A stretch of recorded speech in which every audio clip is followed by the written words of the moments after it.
افغانان ورونو د برطانیه د شاهي خاندان یو غړي چې د ملکې نوسې او د ډیانا زوی فرنسیلي په نوم نومیږي د بي بي سي رپورټ هم دی د په خپل کتاب کې لیکلي چې د کله هلمند ته تللی او افغانستان ته په 2012 او 2014 کې 15 طالبان مې وشهیدان کړي. اول د دا جرم دا ستر خیانت من په کلکو ټکو غندو، بیا د برطانیه د حکومت نه د شاهي خاندان نه د نړیوالې محکمې نه دا غوښتنه کوو چې فرنسیلي چې د ډیانا زوی دی باید دا محکمه شي، باید دا محکمې ته راښکل شي او د دې جرم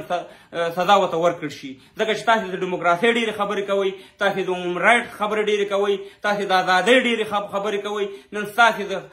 د شاهي خاندان یو غړی په افغانستان کې راپاڅېږي دومره غټ جرم کوي. دا شاهي خاندان دپاره یو ډېره دردناکه خبره ده او شاهي خاندان باید په دې غور وکړي او دې ته سزا ورکړل شي. افغانان ورونو دی دروغ وایي، دی د طالب په نوم باندې په افغانستان کې په تېرو 20 کالو کې په مدرسو باندې بمبارۍ وکړي، په جوماتونو یې بمبارۍ وکړي، په کورونو یې بمبارۍ وکړي، په ودونو باندې بمبارۍ وکړي او زموږ بې ګناه افغانان یې شهیدان کړو. دا جرم هم امریکې کړی دی، دا جرم هم استرالیا کړی دی چې ویډیوګانې تاسې وګورئ چې استرالیا پوځیانو څومره ظلمونه کړي، دا هم برطانیانو کړی دی، دا هم د نورو کفارو هیوادونو کړی. زموږ افغانستان یې د دغه شانې بدبختیانو سره مخامخ کړی. موږ په خارج کې د دې په وطن کې یو مرغۍ نشو شته، د یو ونې نه یو څانګه نشو راماتولی، په سور ټریفک لایټ باندې نشو وتلی. دوی د دې ځای نه تله زموږ په افغانستان کې بمبارۍ کولي، زموږ بې ګناه افغانان یې شهیدانول، زموږ سیاسر یې وژلي، زموږ وطن یې د بدبختیانو سره مخامخ کړی. نن به معلوم شي چې واقعي چې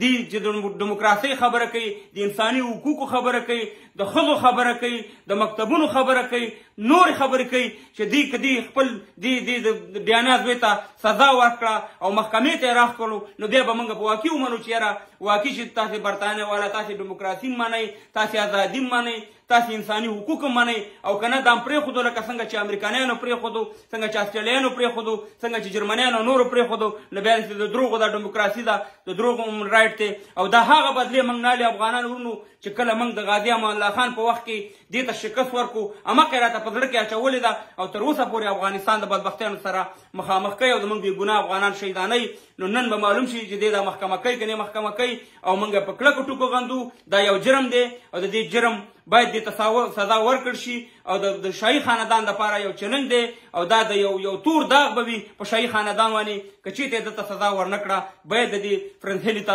سزا ورکړي او نړیوالې محکمې ته یې راښکاږي چې دا نړیواله محکمه تش په نوم نړیواله محکمه ده، که د خلکو پوښتنه کولی شي. موږ دا په کلکو ټکو غندو او باقي خدای خیر کړي.